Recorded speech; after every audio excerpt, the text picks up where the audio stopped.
So let's begin by reading um, Judas's betrayal and the preparation for the Passover.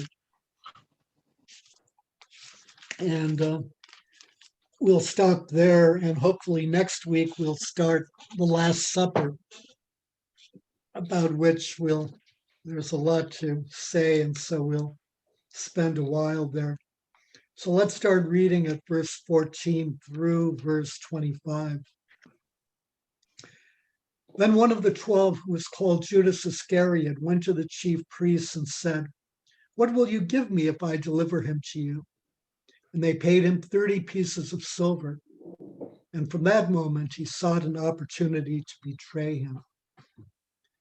Now, on the first day of unleavened bread, the disciples came to Jesus, saying, "Where will you have us prepare for you to eat the Passover?" He said, "Go into the city to such a one and say to him, 'The teacher says, my time is at hand. I will keep the Passover at your house with my disciples.'" And the disciples did as Jesus had directed them, and they prepared the Passover. When it was evening, he sat at table with the 12 disciples. And as they were eating, he said, "Truly I say to you, one of you will betray me."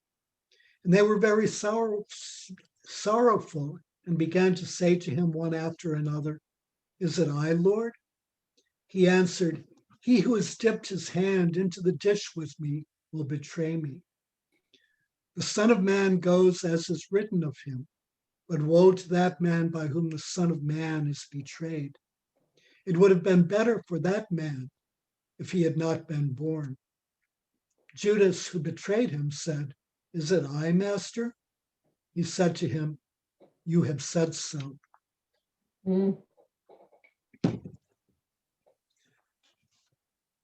So we had discussed possible motives for, last week we had discussed possible motives for Judas's betrayal, including being the keeper of the money box, so being the treasurer of the group, of possibly not being a Galilean, of possibly not being in line with Jesus' view of the what needs to be done to grow the kingdom of God.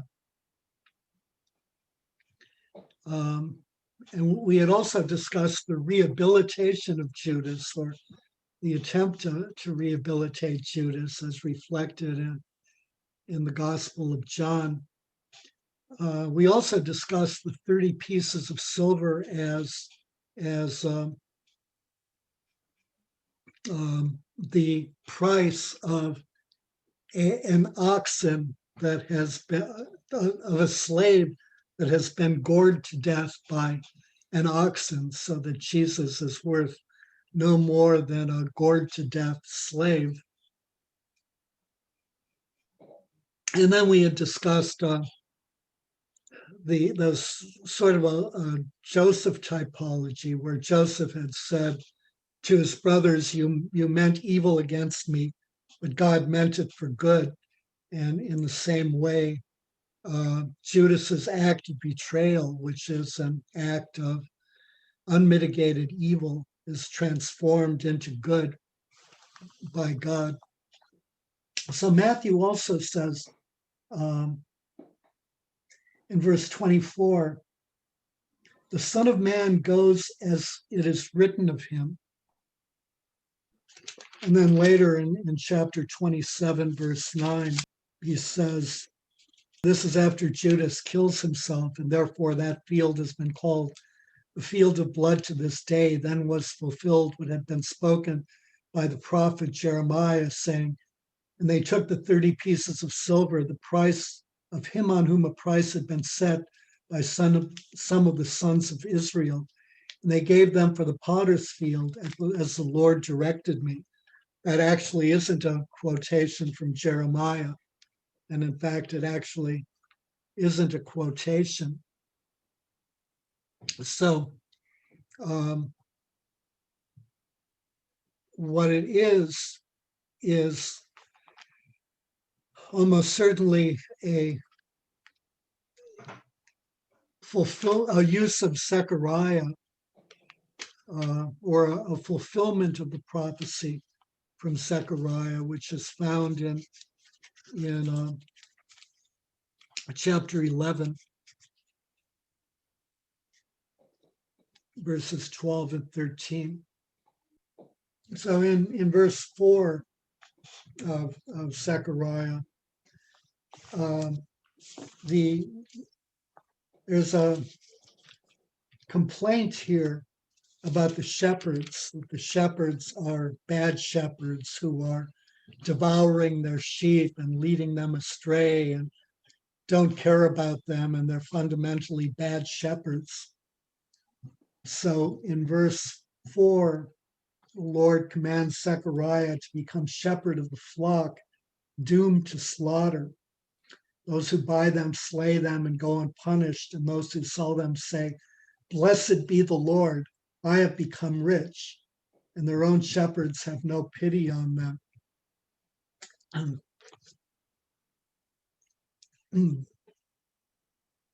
That seems very appropriate for our own day. Blessed be the Lord, I have become rich because I've been eating my sheep and preying on my sheep. That's verse 5. Blessed be the Lord, I have become rich. The Lord tells Zechariah to become shepherd of the flock in verse 4, and then says, those who buy them slay them and go unpunished, and those who sell them say, "Blessed be the Lord, I have become rich." So they're giving thanks for their being bad shepherds to God's blessing, which is somewhat counterintuitive, but which in our own day we encounter, especially from those who preach the prosperity gospel. Blessed be the Lord, he has made me rich. Blessed be the Lord, he has given me a bigger airplane. Blessed be the Lord, he wants me to bless me with bigger airplanes so I can spread his gospel throughout the world more effortlessly and with no cost to myself. So in verse 7, Zechariah becomes the shepherd. And then in verse 8, the second part, it says, "But I became impatient with them." He's talking about the shepherds. "But I became impatient with them, and they also detested me. So I said, I will not be your shepherd. What is it to die? What is to die? Let it die. What is to be destroyed? Let it be destroyed. And let those that are left devour the flesh of one another." And then in verse 12, "Then I said to them, if it seems right to you, give me my wages, but if not, keep them. And they weighed out as my wages 30 shekels of silver. Then the Lord said to me, cast it into the treasury, the lordly price at which I was paid off by them. So I took the 30 shekels of silver and cast them into the treasury in the house of the Lord. Then I broke my second staff union, annulling the brotherhood between Judah and Israel." So Zechariah is paid 30 pieces of silver and then throws them back into the treasury. And similarly,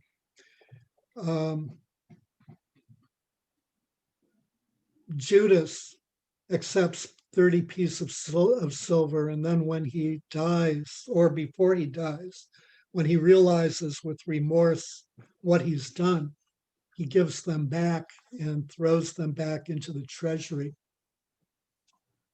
The final thing is that in verses 15 and 16, the verb betray is used.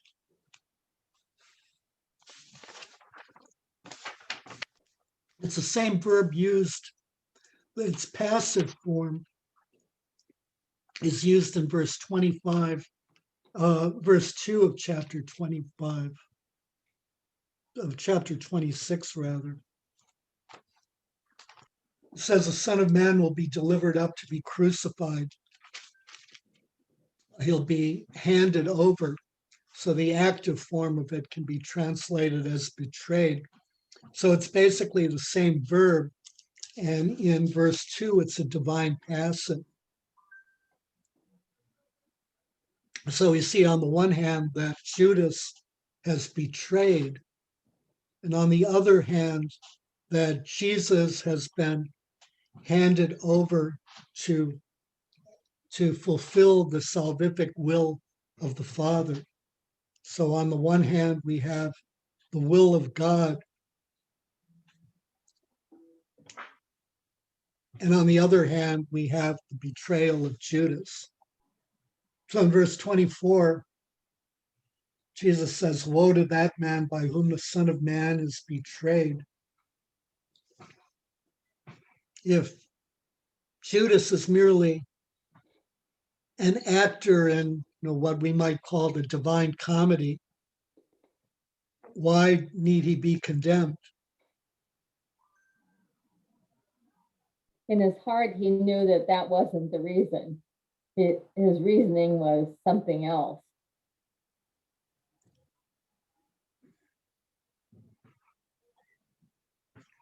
Right. His motivation was greed or opposition, not accepting the agenda, not whatever it was. It was wasn't something because else. he was following a grand plan. He was following his own plan, and in fact, rejecting the grand plan. Anything else? I think too, he was remorseful because, or he was feeling guilty because he knew that Jesus knew he had done it. Mm-hmm. Yeah, I mean that. Yeah, that at the final exchange, that becomes obvious, and by implication, in asking, "Is it I, Lord?" Judas is one of those who ask. So, by implication, he asks twice. He evidently the only one who does. Mm-hmm.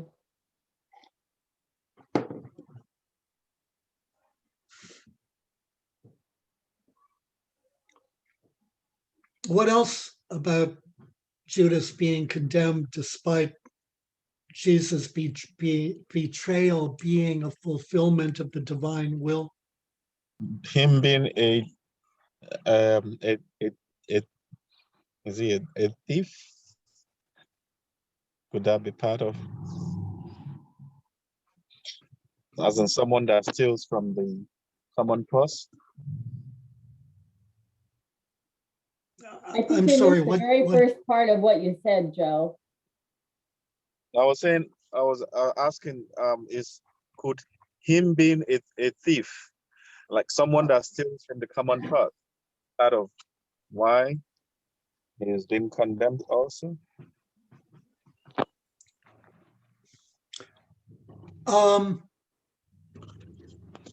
Yeah.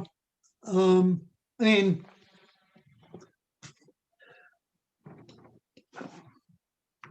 yeah, I think that not only a thief, I mean,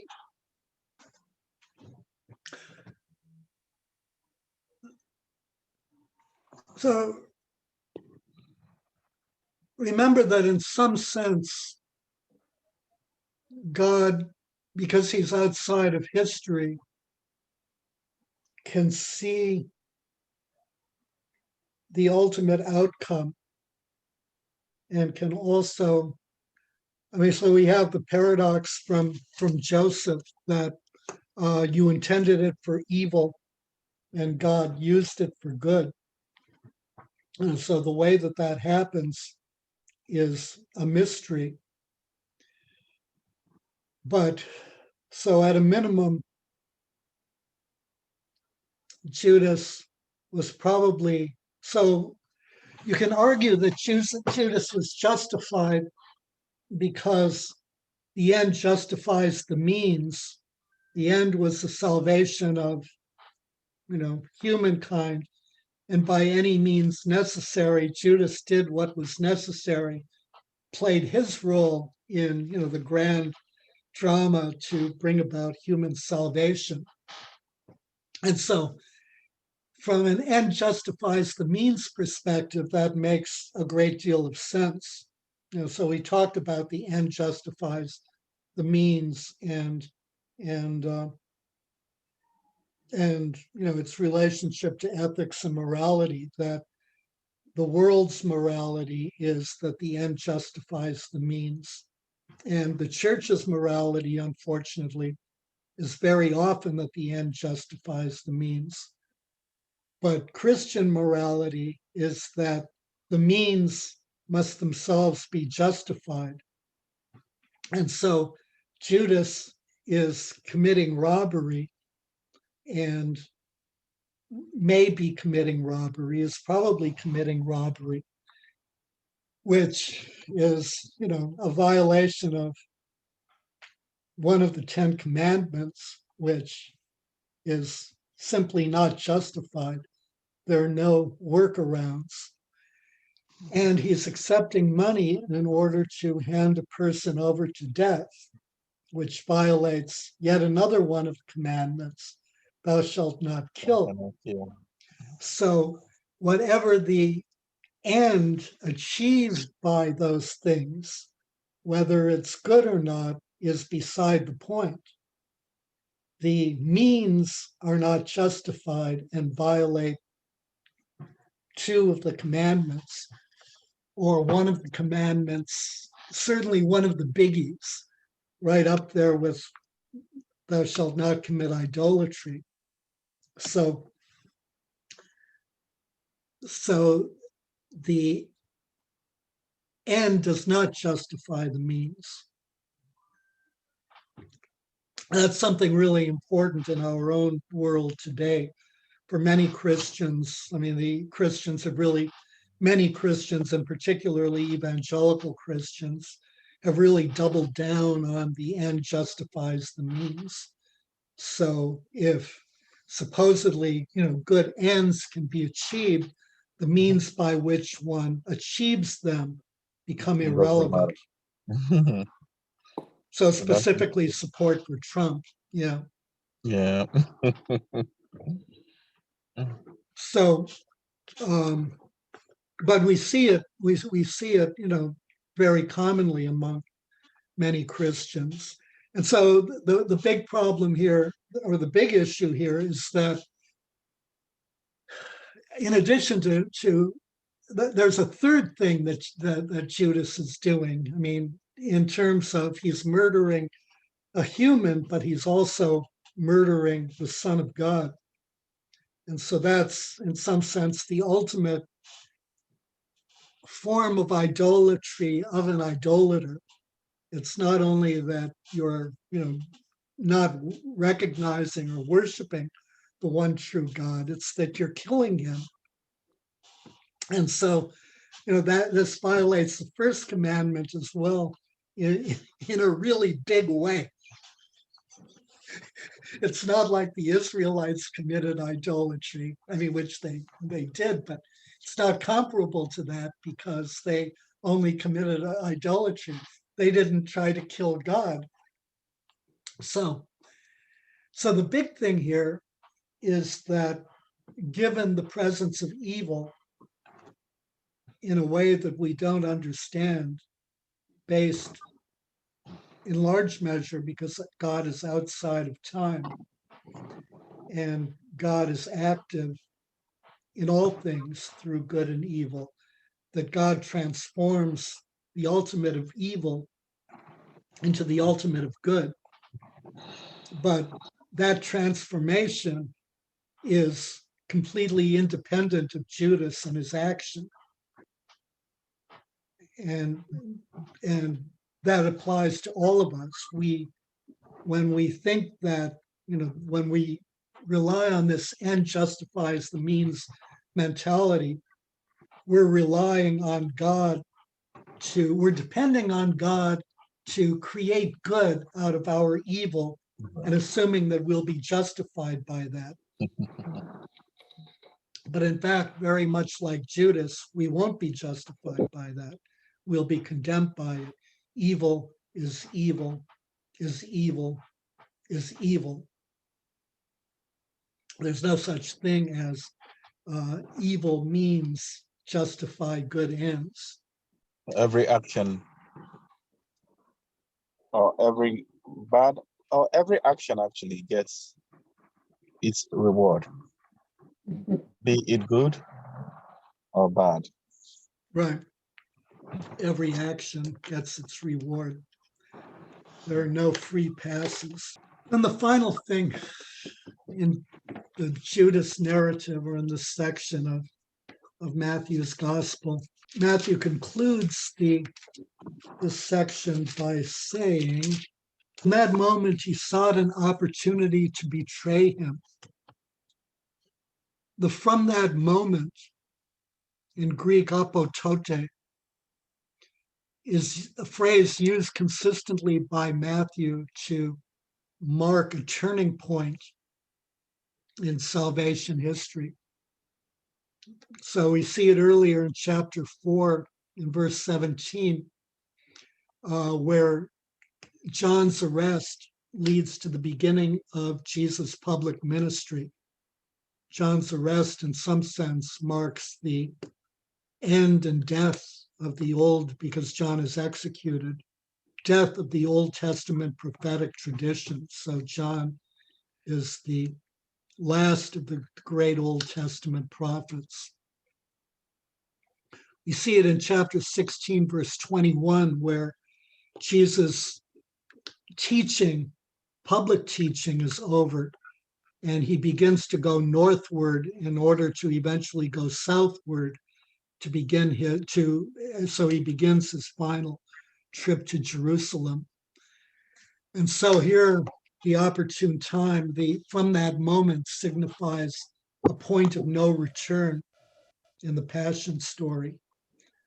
So from that moment always marks a point of no return, no going back to something. There's no going back to the Old Testament, to the Mosaic law, and to the Old Testament prophetic tradition. There's no going back to Galilee and avoiding Jerusalem. And now there's no going back and avoiding the cross. And then, so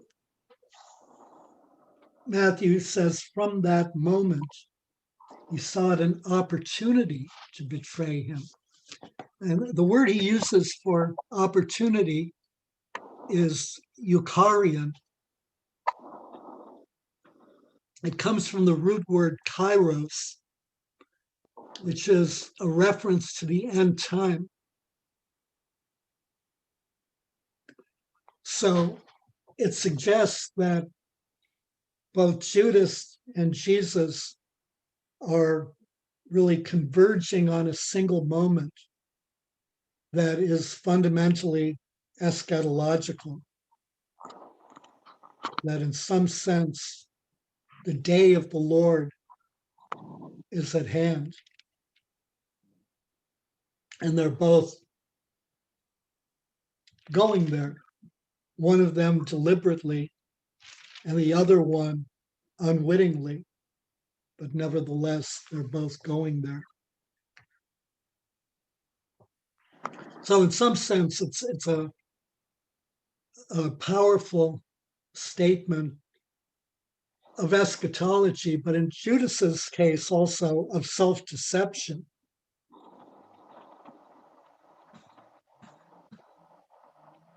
Judas ultimately has no idea of what he's doing.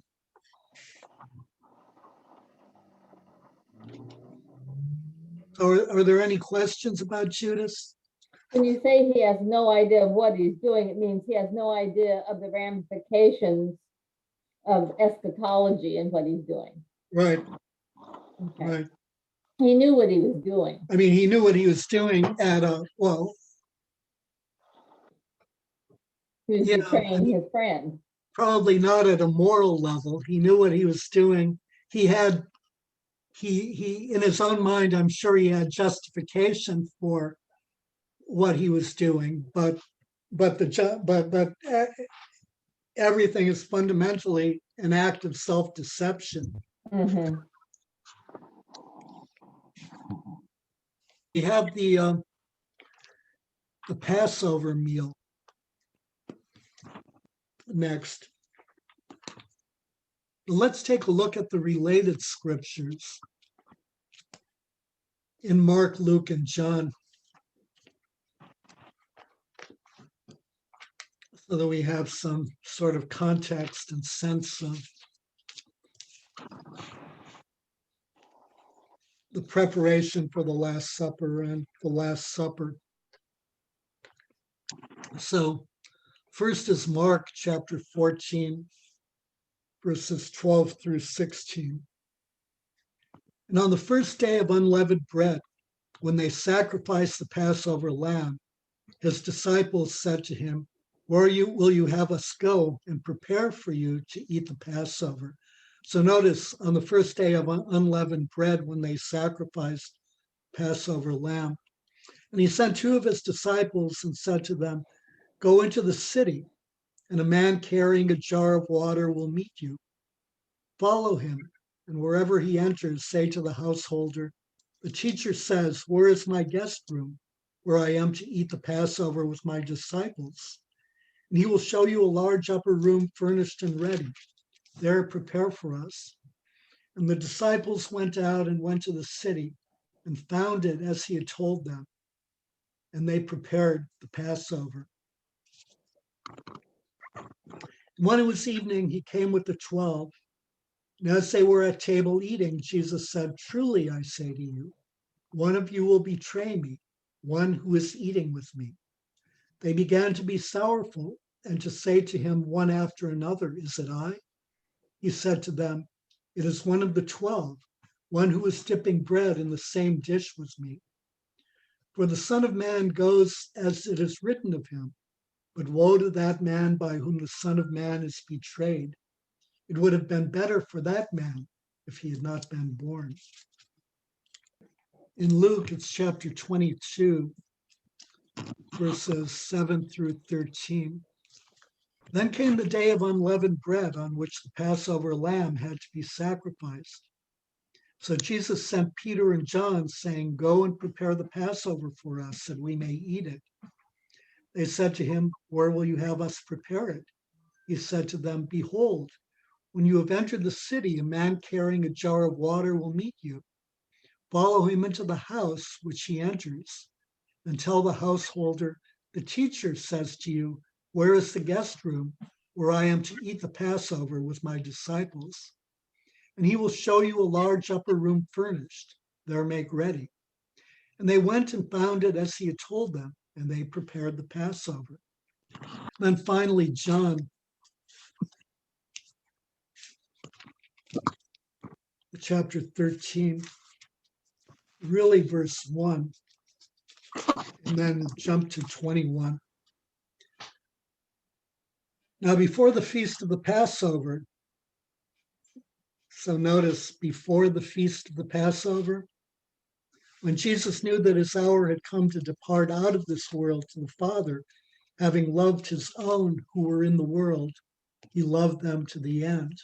And then verse 21, when Jesus had thus spoken, he was troubled in spirit and testified, "Truly, truly, I say to you, one of you will betray me." The disciples looked at one another, uncertain of whom he spoke.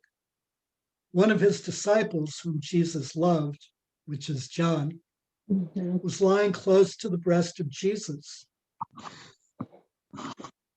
In the Passover dinner, they're reclining as opposed to sitting or standing as you would for an ordinary meal. So Simon Peter beckoned to him and said, "Tell us who it is of whom he speaks." So lying thus close to the breast of Jesus, he said to him, "Lord, who is it?" Jesus answered, "It is he to whom I shall give this morsel when I have dipped it." So when he had dipped the morsel, he gave it to Judas, the son of Simon Iscariot. Then after the morsel, Satan entered into him. Jesus said to him, "What you are going to do, do quickly." Now no one at the table knew why he said this to him. Some thought that because Judas had the money box, Jesus was telling him, "Buy what we need for the feast," or that he should give something to the poor. So after receiving the morsel, he immediately went out, and it was night. So the first question is, was this a Passover dinner? The three synoptics seem to suggest that it was, particularly Mark and Luke. In Matthew's case, he's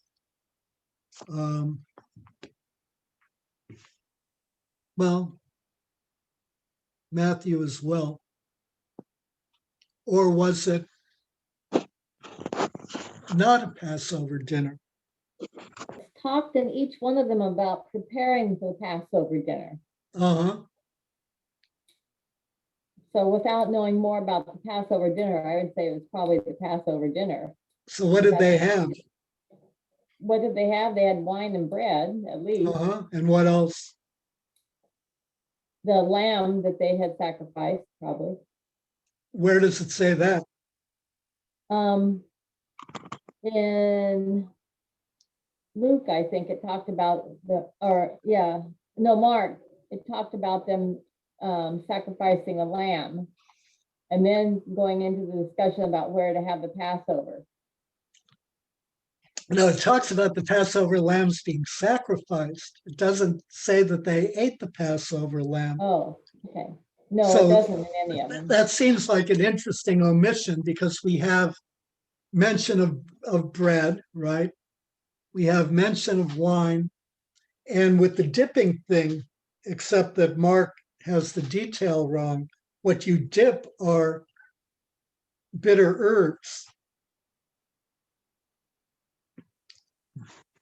So those are three of the four essential elements of the Passover meal. But the central one is the lamb. So we have the essential element missing. It's not mentioned. So that seems like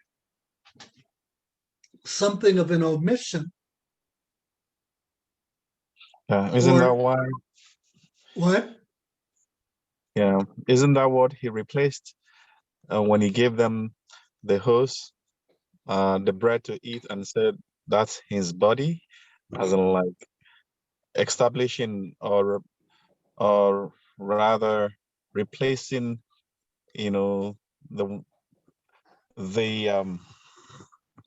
the meat or the ram or that they usually eat for Passover with himself. Mm-hmm. Yeah, that's very. Yeah, that's very good, Joe. Right. Yeah. So typologically, Jesus is the new Passover. Jesus is the Passover lamb. And the Last Supper is the new Passover meal. So it doesn't happen. It happens in John's Gospel. It's very clearly this is happening the day before. And so basically, the 14th of Nisan is the day on which the Passover lambs are slain. The 15th of Nisan, the evening, so remember Jewish days go from sunset to sunset. So the 15th of Nisan, that evening will be the time that the Passover meal is celebrated.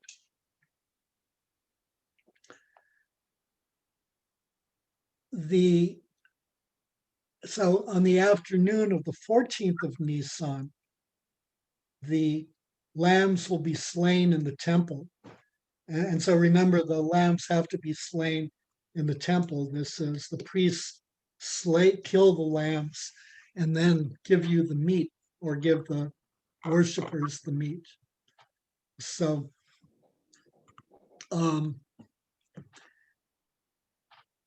so the slaughtering ceremony happens, sometime in the afternoon of 15 Nisan. Or to put it another way, the slaughtering of the lambs in the temple, and there are a lot of lambs. This takes a while. At one point, I mean, in either his Roman Jewish war or his Antiquities, Josephus mentions that in 1 year 250,000 lambs were slaughtered. So it's a substantial number, a lot of bloodletting, and it goes on for a while. But basically, Jesus died on the cross at the point that the lambs were being slaughtered. So the Passover, so this is the afternoon of 14 Nisan. Then that evening is the beginning of 15 Nisan, which is the day of the Passover feast. So there's been a huge debate for the last several centuries about this whole issue, and whether John's chronology is correct, or whether Matthew, Luke, and Mark's chronology is correct. And I mean, leaving aside the whole issue of Luke and Mark, what's striking, so the assumption is that since they're eating a Passover lamb, and Jesus says to go and make preparations are going to be, time consuming, right? You can't have your lamb rare, because then it, has blood. So it has to be cooked. And, cooking a lamb takes a while, unless I'm barbecuing it, in which case it's just an inedible charred disaster, and that doesn't really take very long at all. So the assumption is that, it takes a while for the lamb, so the lamb has to be eaten a long time after, the preparations are made. But if there's no lamb, all they really need to do is have the bread, put it out, have wine, and open the bottles, or the whatever they're called, the Cask, what? a cask. Casks, or the wine skins, Oh, depending on how it's stored. And they need to mix something to dip the bitter herbs into. There is a mixture of like cinnamon and nuts typically. So the time required to prepare the Passover meal, given that there's no cooking, is no time at all. So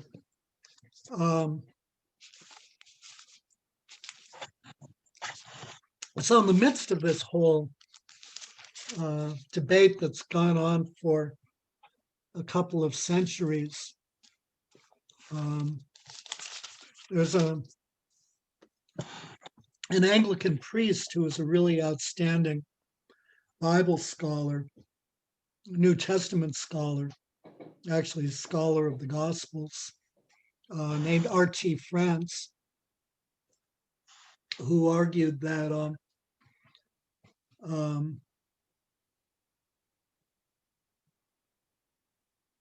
the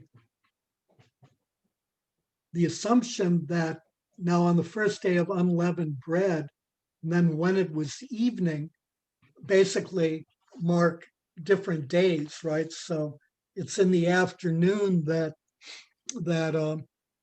they go to the disciples go to Jesus and say, where will you have us prepare for you the Passover?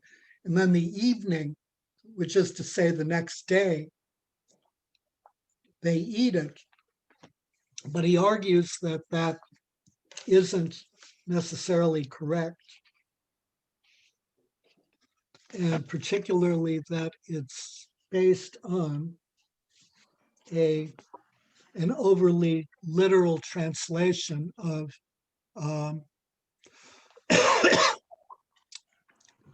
when it was evening.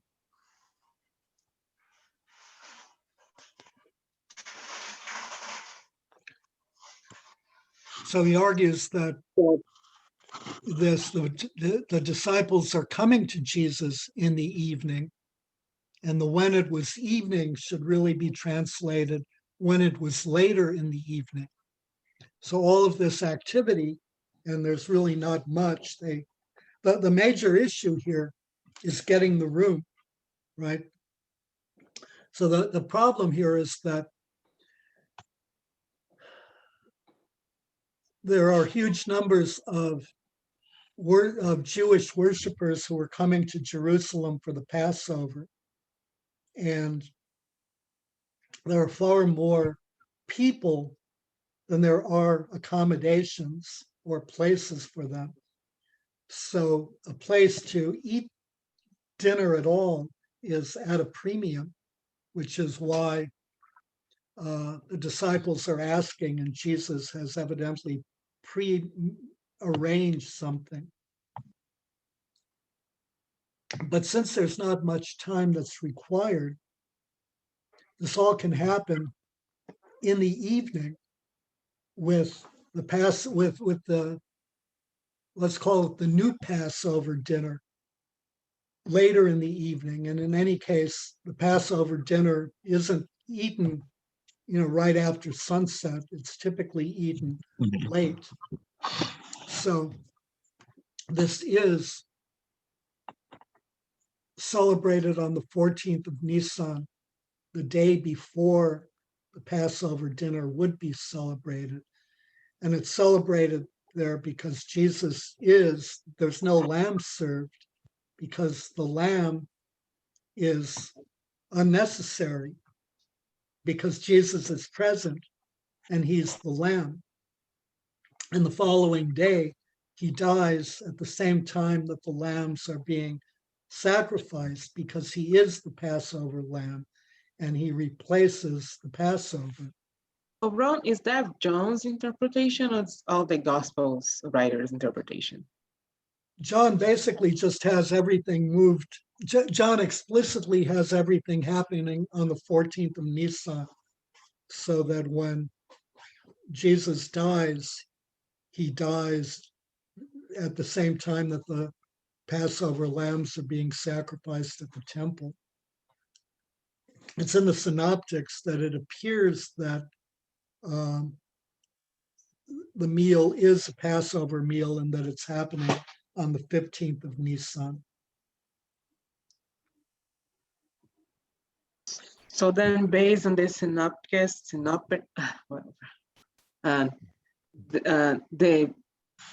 the Passover meal happens during the Passover, and then Jesus died the next day. Jesus dies the day of Passover. before the Passover meal would be eaten. Okay. So Jesus dies, so this what's called in the synoptics the Passover meal isn't a Passover meal, and it's celebrated, and in John, it's celebrated on the 14th, on the evening of the 14th of Nisan. On the afternoon of the 14th of Nisan, which is 3/4 of a day later, because the day starts with the evening, not with the morning as we're accustomed to consider days. On the afternoon of the 14th of Nisan, the Passover lambs will be slaughtered. So then you take your lamb to the temple, get slaughtered, you get your lamb back, you then go home and prepare it. And then late in the evening of the new day, 15th of Nisan, you'll celebrate the Passover. So you'll have unleavened bread, you'll have wine, you'll have lamb, and you'll have the bitter herbs with the nuts and cinnamon and whatever. And so you dip the cinnamon in the bitter herbs. That's what when Jesus says that the one dipping with me will betray me. That's what he's talking about, the tradition in the Passover of bitter herbs. Okay. I think I was just thinking as days as we have today. Yeah, that's No, really, like that's I don't know how that's working. But that's the confusing thing, because we're sort of hardwired to think about days as beginning in the morning or beginning at midnight, but everyone's asleep then, so that doesn't count. So the day begins when we wake up and it ends when we go to sleep. But for the Israelites, for anyone who keeps normal hours, those are 2 days, different days. Sometime around 6 o'clock or 8 o'clock or so at sunset, there's the beginning of a new day. And that day runs until the next sunset.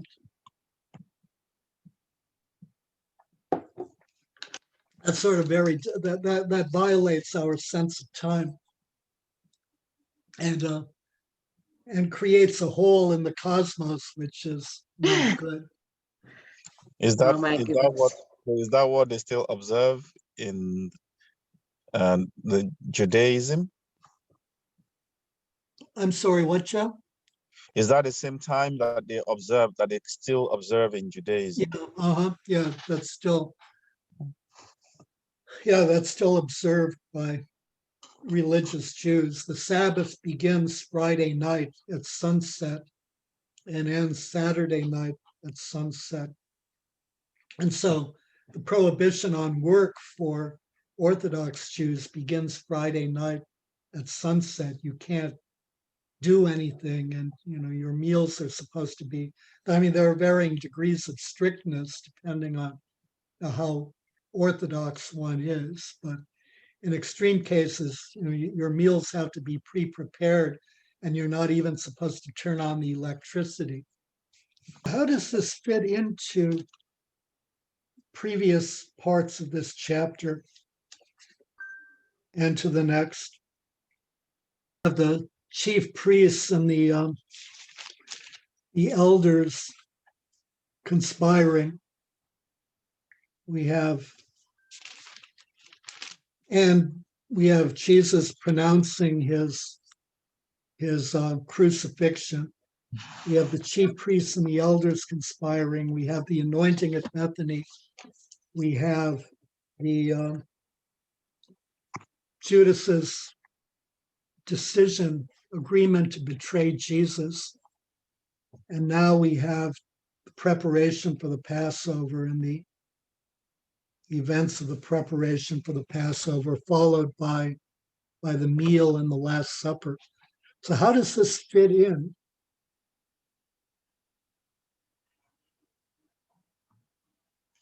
Other than simply narratively or chronologically, why is this here? You mean by this, are you talking about Jesus talking about somebody betraying him? Yeah, but also more generally, this whole section.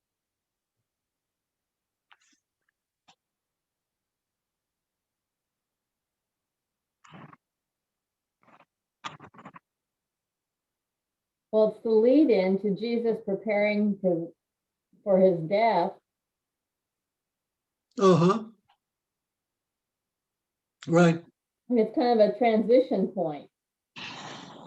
right.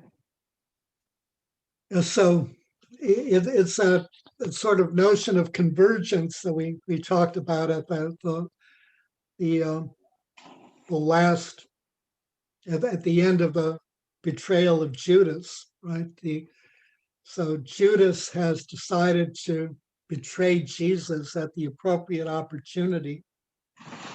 And so now Jesus is making sure that he arranges the opportunity.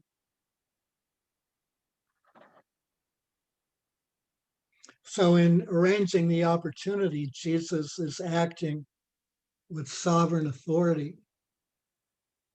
So Jesus is the suffering servant who offers himself willingly to inaugurate a new covenant. So Ephraim the Syrian commented in his his poetry, commented, had he not slain himself in symbol, they would not have slain him in actual fact. So Jesus had to prepare the basis, the grounds for his being slain. So that's one thing. What else? We're also beginning to see desertion of Jesus. And so it's already started with Judas in the previous section with betraying him. And that betrayal contrasts with the disciples' sort of faithfulness in anticipating, what needs to be done by approaching Jesus and saying, "Where will you have us prepare for you to eat the Passover?" And then when he tells them they're obedient and do it, they do it. So we have a contrast between the disobedience and the betrayal of Judas and the faithfulness of the disciples. But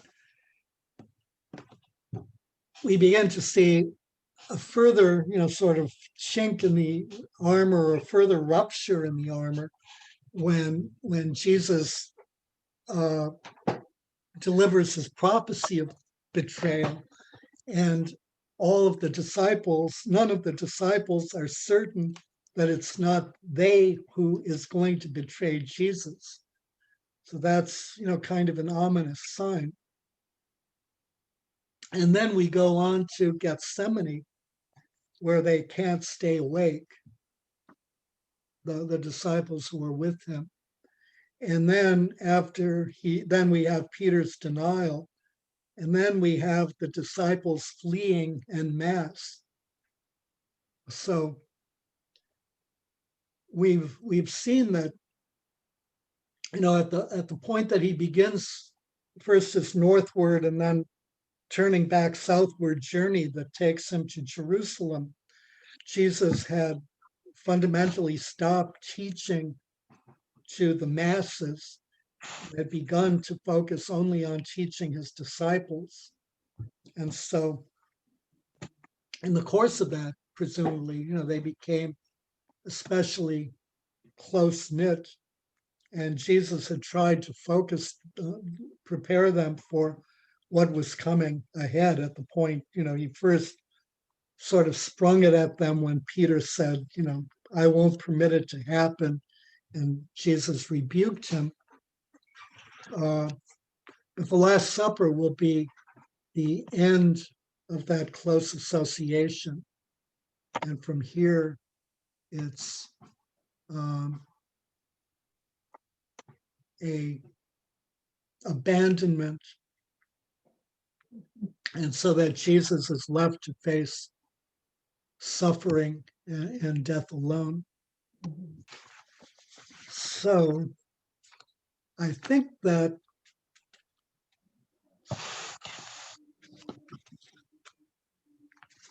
we have more to do here, of course, before we begin the Last Supper. But we should begin the Last Supper next week.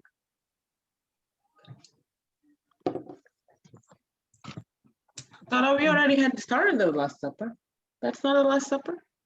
Really the preparation for the Last Supper. Oh, okay. And the Last Supper, or, I mean, what